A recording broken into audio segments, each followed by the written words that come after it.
কি চাও না মানুষের কাছে তোমার একটা প্রায়োরিটি থাকুক, তোমার একটা সম্মান থাকুক, তোমাকে সবাই শ্রদ্ধা করুক, সম্মান করুক, আপন ভাবুক, ভালোবাসুক?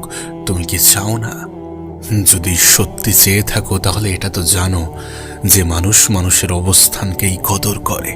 আর যদি সত্যি এটা জেনে থাকো যে মানুষ মানুষের অবস্থানকেই মূল্যায়ন করে, কদর করে, তাহলে তোমার কি মনে হয় না যে নিজের অবস্থানটাকে পাকাপোক্ত করাটা প্রয়োজন, নিজের উপরে কাজ করাটা প্রয়োজন, নিজেকে পরিবর্তন করাটা প্রয়োজন, পরিবর্তন করাটা প্রয়োজন? তুমি এটা অনেক ভালো করেই জানো। একটা ডেট লেখো, নির্দিষ্ট একটা ডেট লেখো। সেটা যা কিছু হতে পারে, সেটা হতে পারে 6 মাস, সেটা হতে পারে 1 বছর, যাই হোক না কেন, একটা নির্দিষ্ট ডেট লেখো এবং তারপরে নিজের উপরে কাজ করা শুরু করে দাও। সময়কে গুরুত্ব দাও, কারণ এই সময়ই তোমার জীবনের সব থেকে